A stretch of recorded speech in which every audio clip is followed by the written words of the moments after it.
Good afternoon.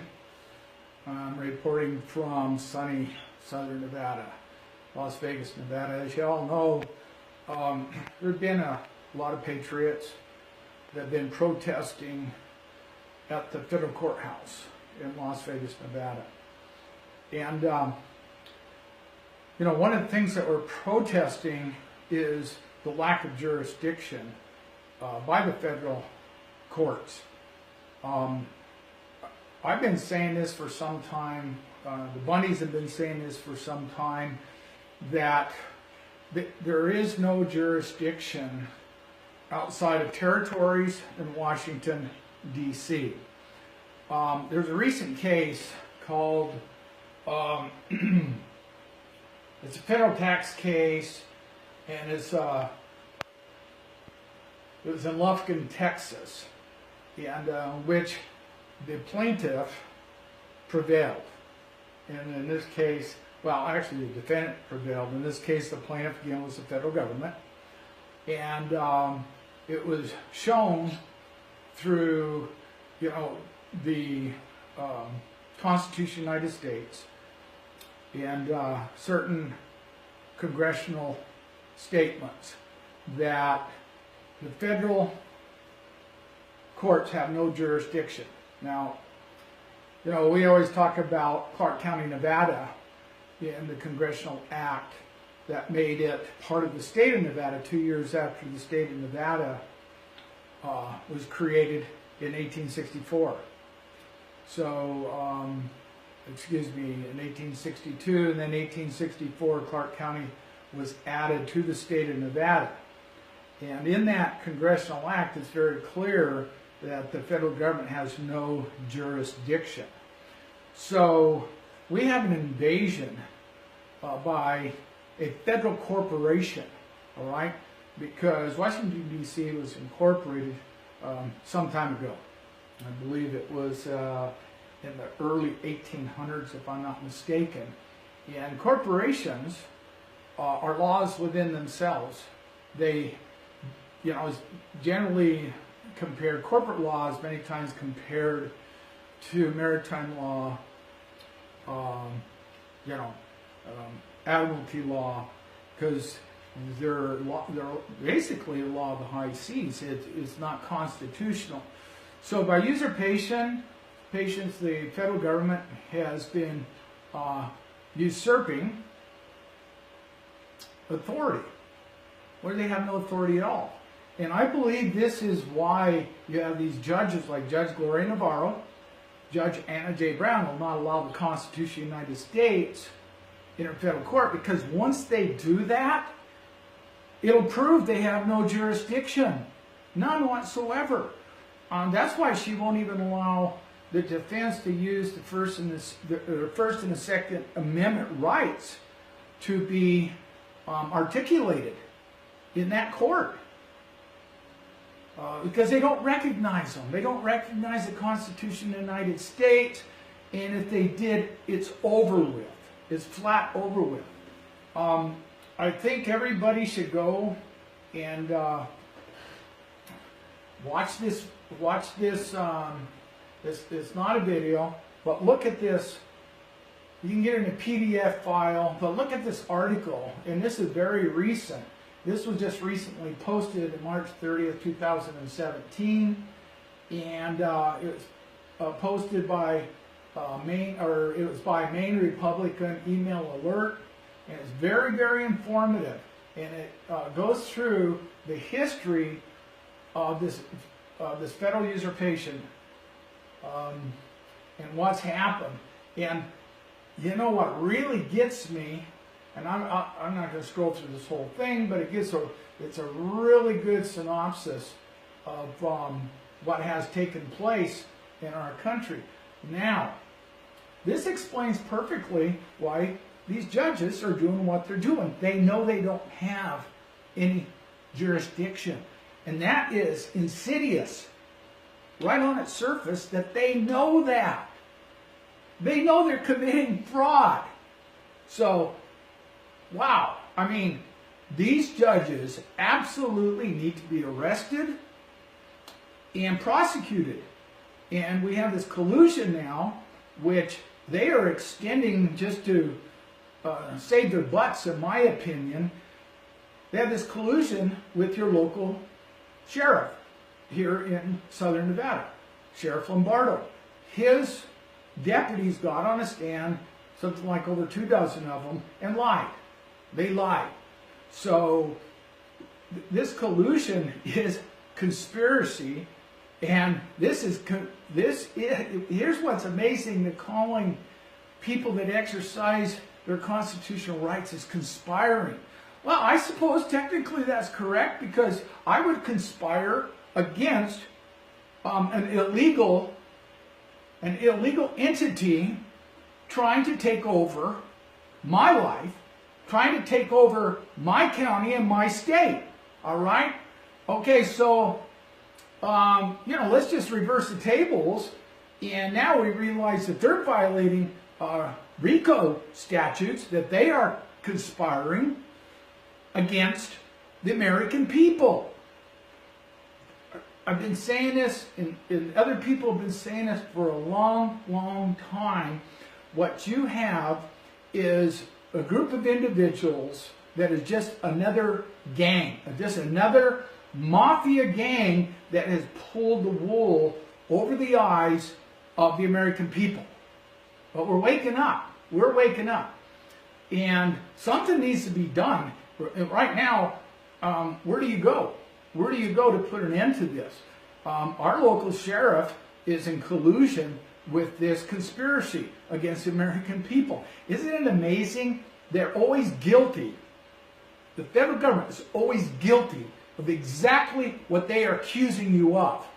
And they create this illusion that they hand down, that percolates down to all your local law enforcement. Next thing you know, they're federalized and they're militarized, and they're abusing their fellow citizens.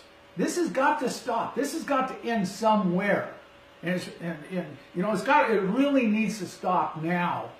And people need to wake up to this illusion, because these people are in control, are embeds that go way, way back. The Obama administration embedded a lot of these communists in our country. The Bushes did, the Clintons did, and they're still there. They're still there. And it's either us or them. Make no mistake about it. It is either us or them. If we allow them to get away with the destruction of our Constitution, the total destruction of our Constitution, we ourselves are going to be enslaved. It's amazing the mind games that they play. You hear this all this time. Look out for the sovereign citizens. Like it's a bad thing. What is the opposite of a sovereign citizen? It's a slave. But they want you to think that a sovereign citizen is some evil, corrupt person. And a sovereign citizen is just saying, hey, I am sovereign. My state is sovereign. Okay? You're an invading army. An invading army that Thomas Jefferson warned us of, and here it is. I would really like to come up with some rock-solid solutions to counteract this. But the only thing so far, short of bloodshed, that I've been able to come up with is education. Education. The people need to be educated. Your local law enforcement need to be educated. And we've been trying to do that, on the footsteps of that courthouse. We've been trying, and you know what? Interesting enough, it appears, at least the Department of Homeland Security, some of those guys actually, they know something's not right. You can just see it on their faces. We do get a chance to talk to them. I've seen Doug Knowles talking to him. I've seen David Fleeman talking to him. I've talked to him myself. I've seen John Land talking to him, trying to get certain points across. And it's tough. We know that. That's, they're in performing of their job. But performance of a job is no excuse for violating the constitutional rights of your fellow citizens. It is no excuse for destroying your true government. because we actually love our government the way it was originally designed and originally set up. It is a masterpiece that is shown throughout history, because you can go back in history and you've seen governments rise and fall, and you know, this, what they call this great experiment of America, the Constitution of the United States, is a masterpiece to the whole world. It's meant to be a city on a hill, a light, you know, for the rest of the world. And it's being torn down, it's being destroyed by intellectual idiots, by communists embedded in this country.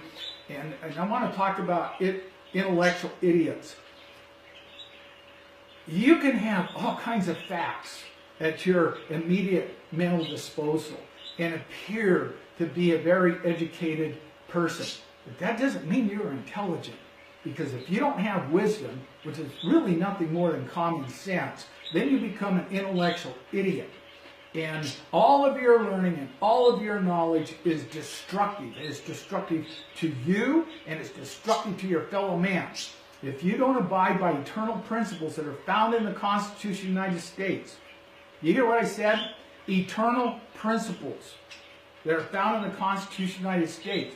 Slavery, freedom, all those things come about one way or another, either by the destruction of the eternal principles or by the upholding of eternal principles.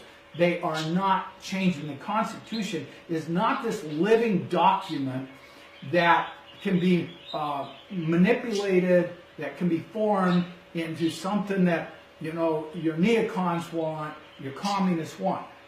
It is based upon eternal principles. It was written for an 8th grade education at the time. It wasn't written just so lawyers could understand it. It wasn't written, you know, to, as I said, to be manipulated. It was written for the common man to, you know, we the people, the fourth branch of the government and the most powerful branch of the government when you get right down to it. Because whatever the people want, they will ultimately get. And the people have got to want eternal principles. You know, there's a scripture that I really like, and it says, that which is bound by law is sanctified and perfected by the same. We need to bind ourselves to those principles found in the Constitution of the United States, and we will be perfected and we will be sanctified. But if we don't, this is going to get really, really ugly, because it leaves us with only one alternative, and that is literally by force, which is one thing we want to avoid at all costs. Okay? Education, at least at this time, is the key. Let's get people educated. You know, there's so many people out there that got so much pride in, you know, law enforcement. Is it because they wear shiny or nice new suits and got the clean haircut and the badge and, you know, all the armament, and they drive around in these beautiful brand new black and white vehicles? You know, they think they're special, but that badge does not grant them any special rights. It just doesn't. And all that stuff they have that they parade around in is paid by the taxpayer. You know, we supplied that to them so that they could do the proper job. They are public servants. Okay, they are not our master. They work for us.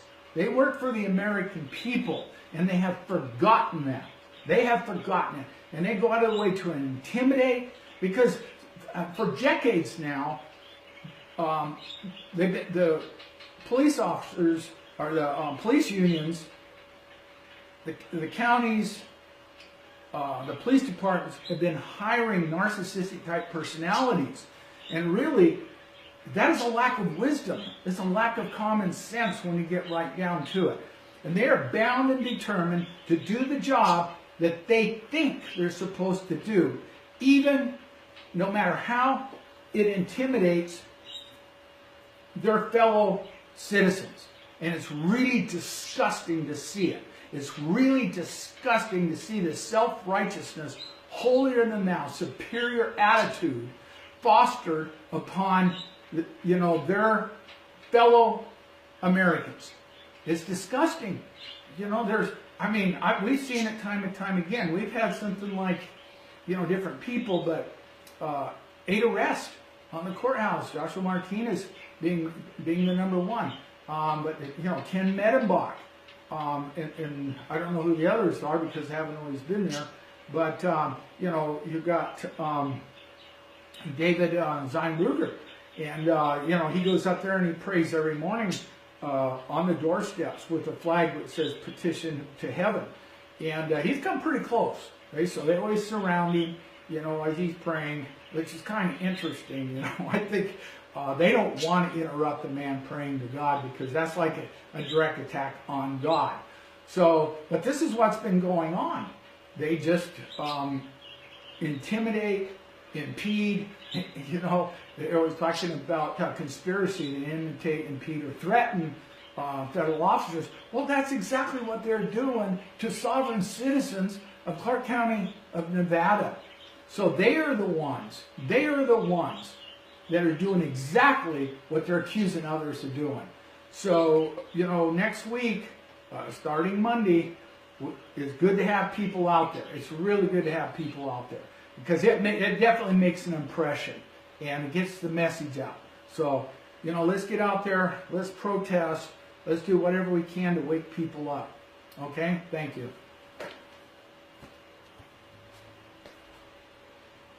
United States and certain congressional statements that the federal courts have no jurisdiction.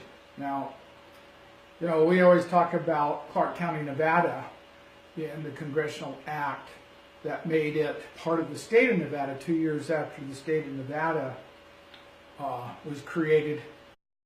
Good afternoon.